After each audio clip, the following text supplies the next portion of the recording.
This is the Weekly Scramble, a place where we chat about life over a cold one or two.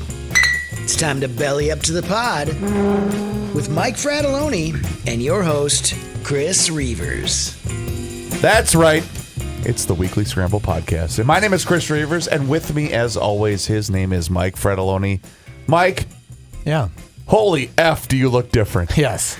I mean, so, you know when they say idle hands are the devil's playground, right? Yes. So sometimes I say to myself, you should start running again, right? Okay. So I buy running shoes, and I got the shorts, and then I say, maybe you should shave your head because you want to run, because I'm going to sweat so hard when I'm running, right? Right. So I cleaned it up a little bit so those of you on YouTube can see me nearly bald, and it's going to be just fine. Everyone's freaking out. You're not dying of cancer or nothing like that. Knock on this, right? Right. But it will grow back. In like another month, I'm going to look totally normal. Right now, looks like I might have a disease, right? Can I say something? Yeah, sure. You and I have known each other for the better part of 2 decades. Mm-hmm. I'm not joking. Sure. Okay, this is bro to bro. Okay. Dude. Yeah. You look good. You like this? I'm not joking. It seems a little weird to me. Okay, so full disclosure, ladies and gentlemen, when I walked in, we're recording this show on a Tuesday afternoon because of scheduling issues and whatnot. When I walked back in, because I was meeting with somebody else, I walked back in and I saw Mike sitting in the studio because he's the rare person that's a contributor to the podcast but has his own badge. Sure. Because you've literally been an employee longer here than I have. You were sitting there at Joe's chair and I went, holy F. Homeboy looks good. I'm not joking. Well, I'm not joking. You look great. Okay, Reavers. Something's wrong with you. No, I'm not kidding. If you think I look good like this. I'm not joking. It's funny because I do not feel good like this. I do not look good like this. But it is super convenient, right? When you shave your head this short. You save a lot on shampoo. You save everything on shampoo. I use my same lava soap that I clean my undercarriage with. Yep, I got to use lava down there. Right. You got to use lava. Well, thank you, Reavers. That's very nice of you. I think I look a little bit more alien-esque. I hope this doesn't offend you or anybody that may or may not be listening. Mm-hmm. You look younger. Well, could be. I'm getting used to it. But it doesn't matter. So when did the shave happen, by the way? About 1 hour ago. Okay. Yeah. So I'm not joking. It's very, very fresh. I think you look great. Really? And so here's the reason. I'll take it. Yeah. So I have an uncle who's basically an older brother. Sure. Because my dad is the oldest of 6. Okay. And so his youngest brother is like 10 years older than me. Okay. He was 10 when I was born. Mm-hmm. Right? So he's basically an older brother. Sure. And a prison guard, like badass baseball player, softball player, like just tough as nails, right? And he did the same look you have currently, but it was like super clean, like no follicle, nothing, right? And I always admired that look for him because it spoke badass. Really? You don't mess with Dennis Reavers. I'm liking it. I'm still getting used to it. Here's the thing. Yeah. Dennis Reavers walks into the pub in Elysian, Minnesota. Mm-hmm. Holy crap. Just get out of the way. Really? Even though he ain't going to start a fight. No. But he'll end one. Oh, good. Okay, good. Well, I think when I walk into a pub in Mendota Heights, Minnesota, people say... Lucky 13? Lucky 13s nice. Or the VFW Shout or Bogies. Shout out. They're going to say, who's this guy? Oh my God. They're not going to, this does not give me a badass vibe. No. One thing I did, I shaved my face too. I know we're getting in a lot, but normally I have a Mike, it's 4 July. days. It's July. There's no rules. I'm the radio station. A little bit behind the scenes. Reavers walked in and he said, today's going to be a different kind of show. We're going to get back to what you and I talk about. Just you and I talking about stuff. Right? Yep. And you said we're recording this a couple days earlier than we're going to post it. Right before we got here, Ozzy Osbourne died. Right? And excuse me. Yes. The King of Darkness. The King of Darkness.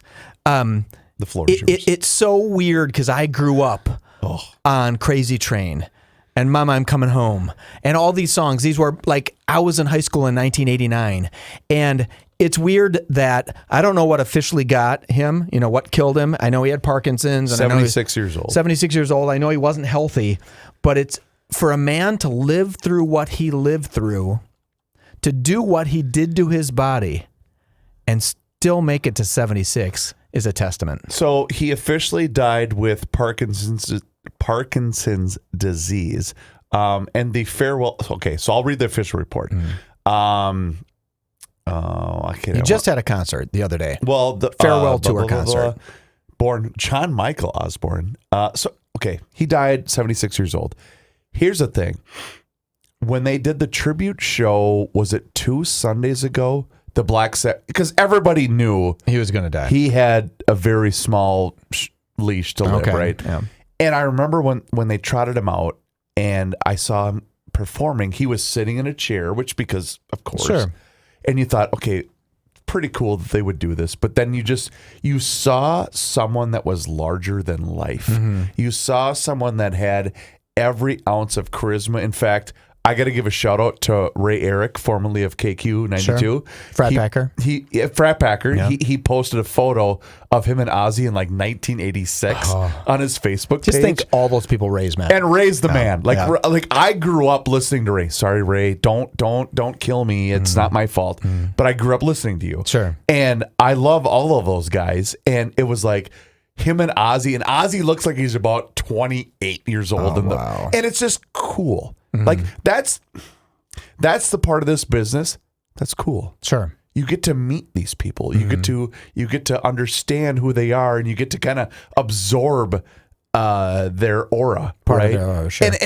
And I never got the chance to meet Ozzy or whatever, but I wasn't like a diehard Black Sabbath fan, but I understood what Black Sabbath and Ozzy Osbourne meant. Sure. Like I knew what that in the history of music, like Crazy Train, when you hear the opening of Crazy Train, you can't do anything but get jacked because it's awesome. Sure. It's just cool. And I got to say this, War Pigs, before you got in here, I was listening to War Pigs on repeat. Okay. And even to the point where I was listening to covers of War Pigs. Really? Because it's such an awesome song. It's just, everything about it is great. And again, you're a left. No, it has nothing to do with political affiliation. It has everything to do with the beauty and the craftsmanship of music. And I will say this, I'm not a huge fan of covers, but at the same time, I love covers when they're done well. And I got to say this, if you haven't heard it yet, look up. So this is the farewell run of the Letterman show. Whenever he was off the air, like 2010, does that sound right? Yeah. Around that, whenever the last week of the Letterman show was on CBS, because I was a huge David Letterman fan. Okay. Grew up watching him on NBC when my mom thought I was sleeping in bed up until I was a full-grown, big-ass man, right? And I remember when the last week of his shows, he had the Foo Fighters just basically sit in studio, and each day they had a different band come in and they would collaborate. And it was super cool, Mike. If you haven't seen this, I think I recall some of that. but it was all of those medleys or whatever, they were all fantastic. But the best one was when the Foo Fighters were in studio and they had the Zac Brown Band, okay? Country group, okay, right?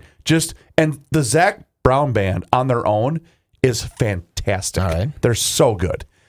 And they together covered War Pigs. And it's like, holy F.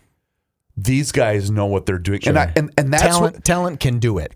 Talent can do anything. And I remember, in fact, I was talking to Johnny Height about this, who's a huge music fan. And it's like, well, it doesn't matter what style of music people put out. If they know how to put out good music, they can play anything. And that's what convinced me about the Zac Brown Band. I'm like, whoa. These guys can play whatever they want to play. They're just choosing this lane because obviously that's where their passion is, or that's where the money is. Sure. But so I saw that and I went, holy crap, what a great. So anyway, if you have the chance, look that. I mean, obviously, YouTube the crap out of Black Sabbath, but at the same time, look up this cover because that's what I love about. That's what I love about music. Music has the ability to put yourself in a mindset of, here's where I am at this particular time. I remember listening to this song at this particular place. I remember hearing this thing and this set of circumstances was going on in my life. And that's what is the beauty of music, because it triggers chromosomes inside your head that nothing else can touch. There's psychological reference points that make that possible. And I remember just a few months ago saying the same thing to my kids, because there was something that had come up in our lives that me and my two sons needed to attach ourselves with. And sorry, I'm going to get personal. And a song came on, and it was on a station that will go nameless, but we were not in this state. And because I don't like referencing Sirius Satellite because Mr. Hubbard gets mad at me. But a song came on, and we were driving through the middle of nowhere at a particular point of the day where the sun was gleaming. And I remember telling my kids, every time you hear this song, you're going to remember this spot in this car for the rest of your life.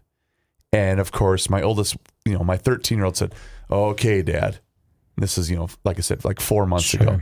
And of course, my 10-year-old said, okay, Dad, let's go get pizza, whatever, right? And then flash forward a couple of weeks later, like, Daddy, you're right. I heard that song again, and that's what I thought about. And I said, that's how it works. It strikes that part of, is it cerebellum? Is that the part of your brain?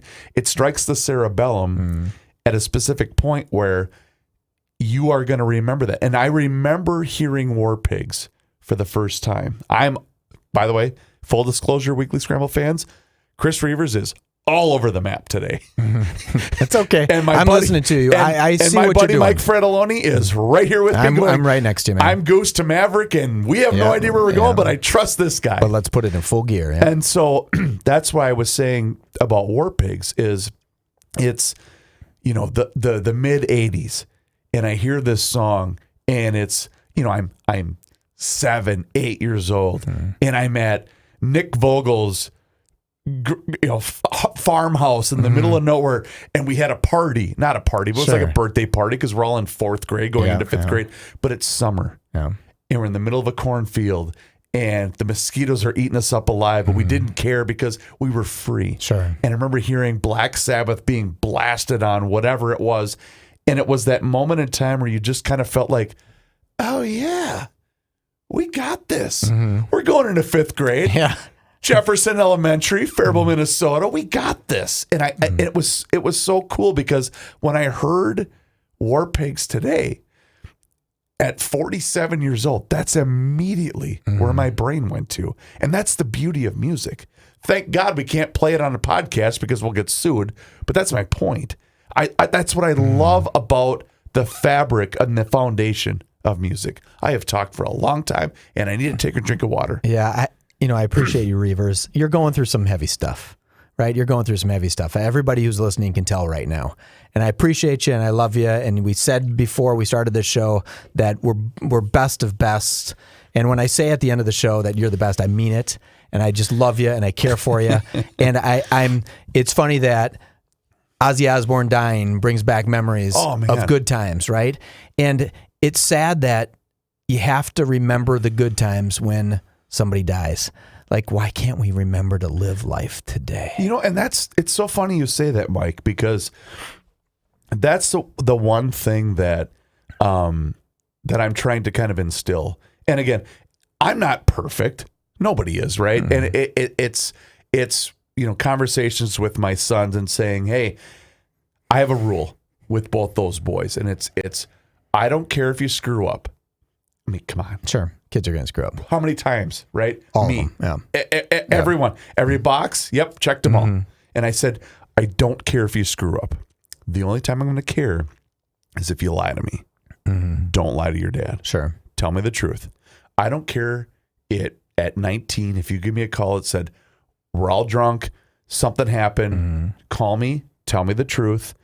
If nothing illegal happened, you know what I mean? But like, just you're this is our always rule. there for the truth. I will be here as long as you, the second you lie to me, that's when we're going to have a problem. Right. And so that's why I think it's so important to instill that type, because I think, Mike, in all honesty, and based upon what we talked about on Tuesday, I think what we're losing in the fabric of this society is the trust factor, the social contract. Sure. Where in the city, in the inner city, it's like, I still love Minneapolis. I still love working here.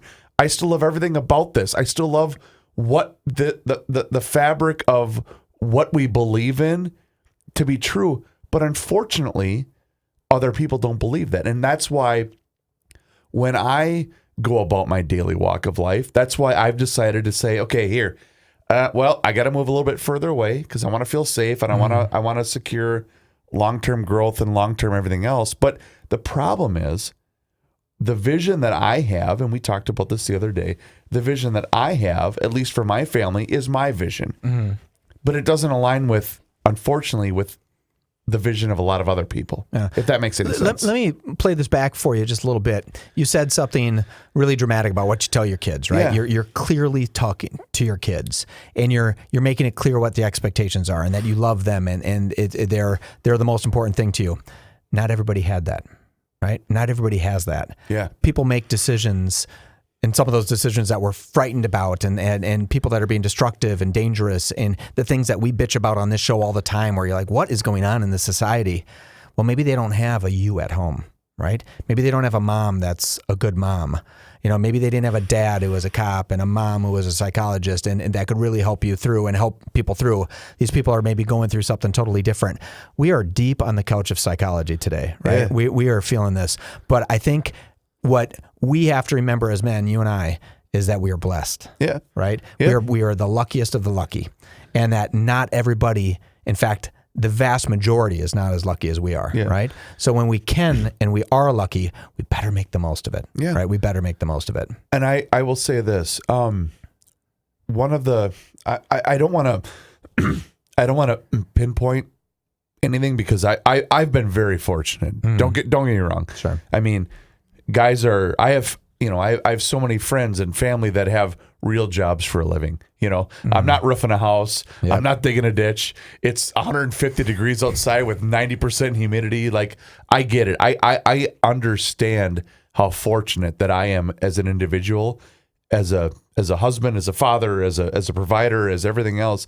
And so when I bring up stuff, it's like but I also at the same time I appreciate what God has given me in life with family and with everything else. And so, a couple of weeks ago, and I'm not going to name the place, I'm not going to name the team, I'm not going to name anything. I have gained, since I stopped playing sports, which was, trust me, I get why some of these pro athletes kind of lose it because they don't know what to do. This is all they've done their entire life. Right? I get it. I totally get it because it's like, well, now what? Now what? Now what do I do? But through coaching, yeah, right. Yeah. Start a podcast, be a dumbass like Reavers. But one of the things that I really appreciate, and I honestly have almost enjoyed more than playing is through coaching, and especially coaching both of my kids' teams. Yeah. And I'll say this. So I was leaving a tournament. This is, like I said, this is actually a couple months ago. And I was walking by myself because my son was riding home with his mom. And I was walking by myself and there was a kid. This is a Saturday.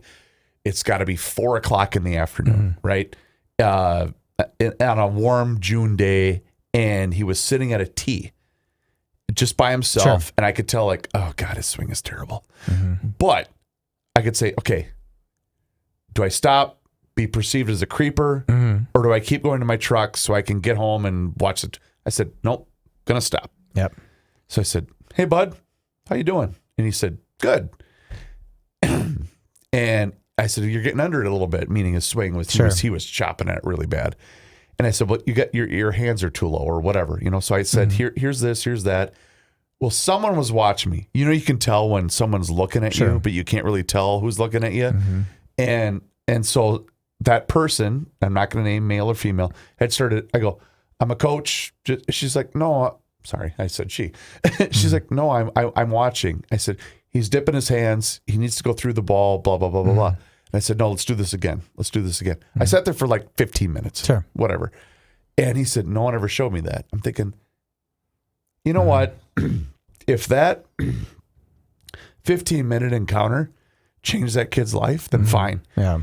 Because the sport I love, the sport of baseball, if that makes a difference in and even if it's not sports, even if it's not baseball, whatever, but just knowing that, because I had those people like growing up, whether it was my dad or other coaches, like this world needs more of that.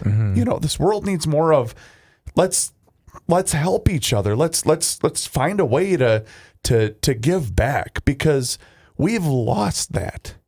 This society has lost that. This society has lost, let's take care of one another. And by the way, after I let him do it by himself, he still screwed up for a little bit, but then he finally got it, right? He finally started to connect. And I just thought, man, you know what? If we got back to open garage doors and letting people just kind of enter into our own lives and allowing each other to kind of police one another, as opposed to worrying about the grander scheme of things, damn, this world would be a better place. Sure. So anyway, hi. But I remember in that moment, this young man, great kid. I'm not going to give out his first name. He wasn't even from the town I live in. Sure. This was some kid that lived like probably an hour away from me. But in that moment, I just thought, no, dude, let's do this. Let's do this. Let's do this. It's because here, okay, dads with kids that play baseball, it's like a cuckoo clock. Okay. You're rocking back and forth. You keep your arms and your elbows at the same pace. Now with the bat, right at the baseball, let the bat follow through. Kids will be gold. Anyway, I'm rambling because I'm emotional. The point is, when we get back to the fabric of what originally made all of us great, and this is not a political statement by any means. I'm saying taking care of the guy next door, cutting the grass for the old guy down the lawn, walking the dog for the old lady across the street that's having some medical issues. That's the thing that we need to get back to, Michael. The fabric of Americana. Yeah. You know what else? I'm going to try to transition right to. We went from Ozzy Osbourne to Reaver's emotional story about coaching but what we need to transition to. But you know what? Can I say this? That's what I love about doing this show with you. Yeah. When you and I first started, boy, I'm just going to hijack this MFer. When you and I first started, ladies and gentlemen, I remember getting an email from the big boss saying, hey, we got a meeting about this, that, and the other thing. I'm like, okay, great. Now what are they going to make me do? Because they knew I would always say yes to everything, right? Which, again, I'm joking, but it's what I love about working for Hubbard Broadcasting. They never say no to a great idea. And then I met you, and we started doing the show, and it's like, oh, you mean you're going to make me sit here on Thursday nights and after the show have a beer with somebody and meet all these great people or whatever? But that's, I guess, and that's what I love about what we have built with not only the show on the radio, but now as a podcast, is we've created this really cool thing where we just get to hang out, be a couple of dads talking about everything that life has to offer. And sometimes, like Reavers is being today, get a little emotional about stuff, because that's what this is. That's what we do. Yeah. No one's going to listen to this podcast and think you're nuts, Reavers. But a whole bunch of people are going to listen to this podcast and want some We Are Nuts. All right, you're doing the We Are Nuts ad today. Yeah, he's too emotional. We Are Nuts, mn.com. That's We Are Nuts, mn.com. You find them at Fratelloni's, Max, Kowalski's. You find them online at wearenuts.com, wearenutsminnesota.com. Reavers, you're going to have to help me with that part. But we have them in our stores at Fratelloni's, at the Max stores in Minnesota, South Dakota, and North Dakota. I already said that. And they are beloved by our customers. Do you want to know what I had for lunch today? A thing of We Are Nuts. The toffee almonds. Yeah, oh, good. I had a canister of those in the truck, and I put them in the cooler so they wouldn't like melt and then form together. Sure. So I put them in the cooler, and that's what I was. I had to have a phone conversation with somebody before, and that's what I had for lunch today was the toffee almonds because they're. My God, They're so good. They're so good. They're so good. Anyway, I'm sorry. So I we interrupted your ad. Well, you know, I just want it's a Minnesota company made by great They're awesome. guys. They're such great people. Such great people. If you haven't given them a try, please go on to wearenutsmn.com and check it out. See what they have. They have candies, nuts, chocolates, a whole array of things. Gift packs that you can send. Do we have any? Yeah. So right now, if you buy the original 4-pack Nut House pack, you get $10 off if you use the promo code GL Nuthouse at checkout. You have to use the promo code to get the $10 off. It's GL Nuthouse. That's all one word, GL Nuthouse at checkout, and you get $10 off. It's a steal. It's a steal. It's an absolute steal if you use that promo code right now. But here's the thing. You buy that 4-pack, and you can either have it, at home or whatever. Mm-hmm. I've given a couple away. I have brand new neighbors that moved in next door. He goes, where did you get this? He was painting the garage, the inside of the garage. Sure. He goes, I ate these when I was painting the house at midnight. Where can I get more of these? So I brought him another canister. There you go. Anyway, great dude. But that's the thing. They're just, it's for the snack lover. We Are Nuts people are fantastic. And just good people. I was talking to someone else today about how it's nice to know our advertisers personally. Yeah. And if everybody knew the guys from We Are Nuts as well as we know, I mean, they're already successful. Yeah, right. They're already a successful company. They're already selling a lot. But they become I get planters. That. Yeah, honest to God, it's so impressive. Yeah. So just We Are Nuts MN. You have 14 minutes and 30. Yes. Yep. You just literally, give me this one. This alarm's going to go off in 14 minutes. So. All right. Okay. Michael, I'm not even exactly sure how you begin to describe. In fact, I do know how to describe this. I had a friend who I used to work with in radio, who is still in radio, that works in a different market. Okay. And that person called me to A, rip about the Twins, to B, talk about the Vikings, and then say, so let me get this straight. You have a state senator that just got arrested, that just got charged with not one, but 2 felony counts of burglary because she tried to, quote unquote, check on her stepmother at her home. Wearing all black. At 3 a.m, wearing an all black cat costume and pretended that she was checking on the welfare of the. I go, Yep. Welcome to Minnesota. We got that. Oh, and by the way, she also voted for herself to not get kicked out of the legislature, which was just by the weird. Way, she used to do a mean forecast. Was she pretty good at that? Okay. Oh no.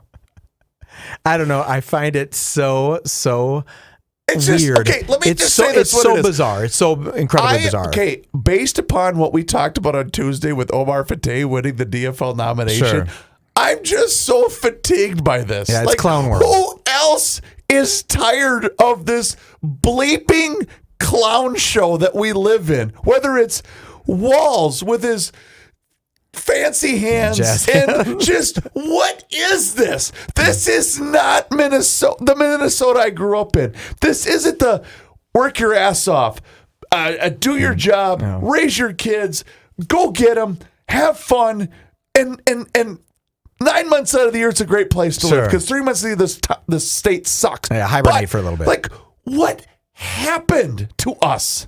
Even the way they're talking about Senator Mitchell, God, I'm worked up. They're like, Senator Mitchell's constituents deserve for her legislative projects to be finalized or ready to hand off for her successor. What projects? That's what I'm saying.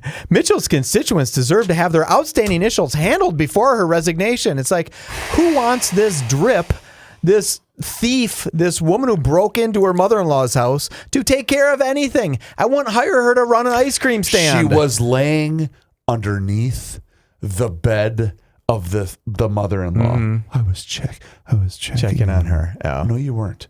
You It is a weird thing. That is a really weird story. Okay. That's 1 degree away from her killing her mother-in-law. You remember the YouTube video of the crazy hot matrix? Sure. Well, up here you got your no-go zone. Yeah, your redheads and what? Yeah. Okay, let's just call it what it is. Okay. Right? This is Open Book Thursday on the Weekly Scramble podcast. Okay. We've all dated crazy. Mm-hmm. We've all dated crazy. We've all been around crazy, okay? Maybe not serious. We obviously didn't marry crazy, but crazy's been around our lives forever. You meet someone and you go, oh, so, okay, yeah, I'm a state senator. Oh, okay, cool. Yeah, cool. That's impressive. Yeah. Oh, I believe she has 2 children. Don't know that. I know there's at least one. Okay, sure. That part is meaningless. Oh, okay, that's super cool. So, you also used to be, I believe she had a military background. Wow, that's Colonel really good. in the U.S. Air Force. Yeah, you used to serve that's incredible.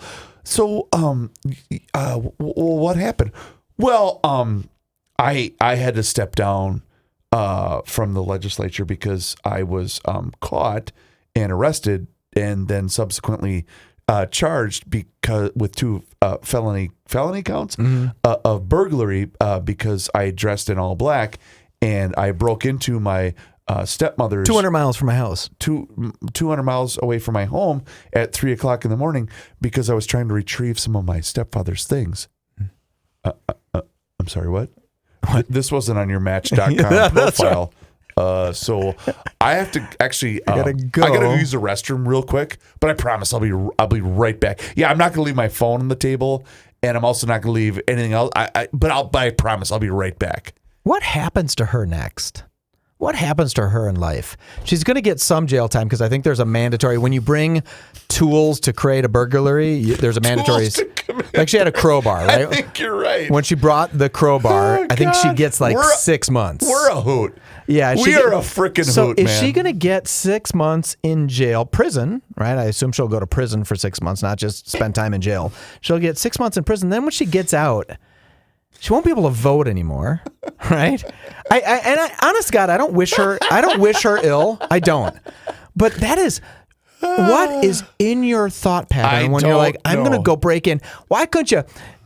Obviously, she could have waited till her stepmother went out to get her hair done and could have gone there and said, oh, the door was open on a Tuesday. I just wanted to grab some of my dad's paperwork. She could have done that, but instead she decides to go in the middle of the night when the woman's at home, sleeping. I mean, dangerous, dumb, destructive, destroyed her life. She's I don't even want to say the laughing stock of the legislature because it's not even funny. It's scary and dangerous and dumb. It's just dumb. And you wonder too, Mike, like, okay, so whatever your intention was, whatever it might have been, really? That's your thought pattern? That's where you went to? That's the answer of how you solve this? And don't get me wrong. Ain't nobody throwing rocks in this glass house, right? We've done some dumb stuff, dumb decisions, and chief among them. Hi, how are you? My name's Chris Reavers. I do a podcast.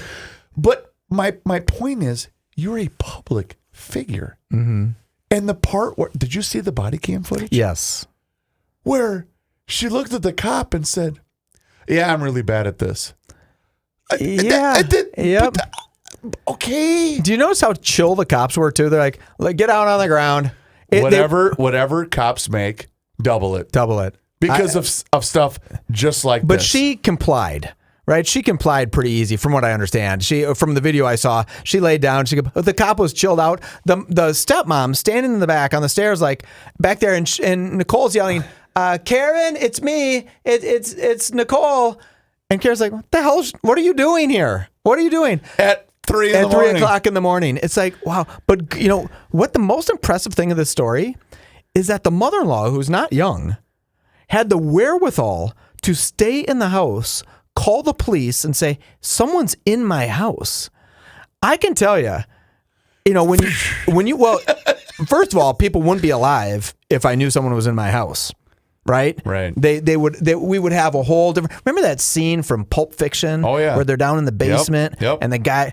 Just kidding. I wouldn't do that Pulp Fiction. I know, but but people would have a whole shit full of bad times if that happened, and I had the wherewithal to catch them. Right. Well, and that's the thing, because you don't understand what someone down there is willing to do, not knowing the circumstances of a given situation.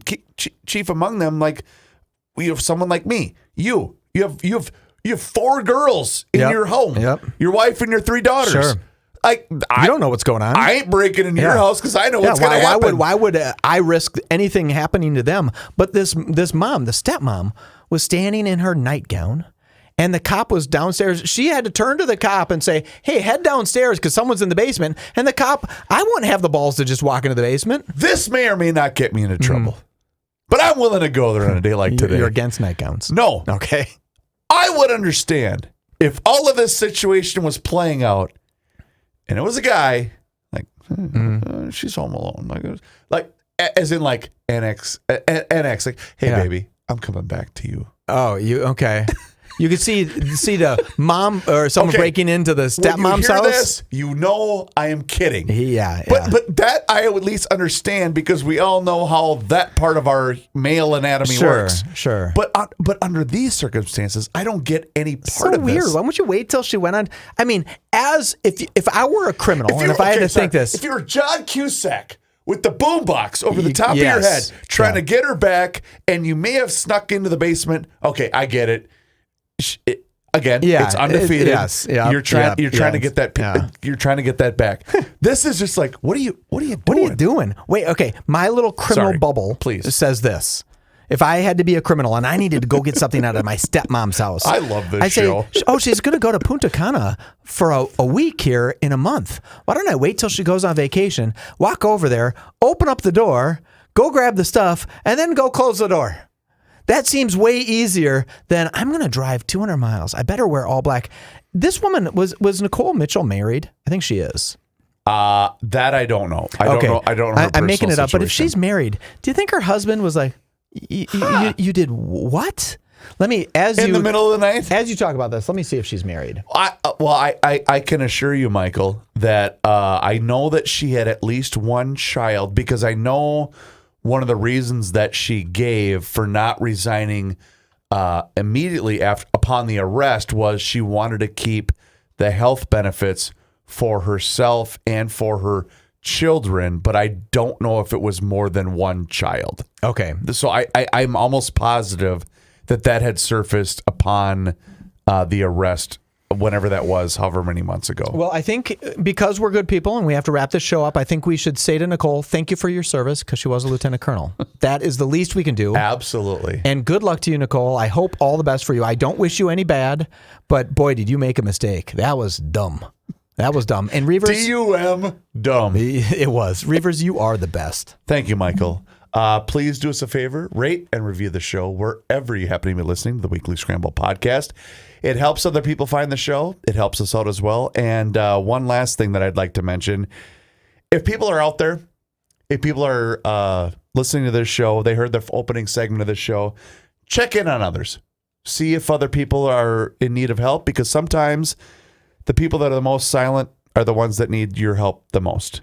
And I am someone that has fallen guilty of that, not reaching out when I probably should have, and also not reaching out to others when they probably needed it. And I urge each and every one of you to do that very thing. His name is Mike Fratelloni. Mine is Chris Reavers. He's got a brand new haircut, by the way, and he looks really good. Thank you so much for listening to the Weekly Scramble podcast. We'll talk to you again next time. Until then, cheers.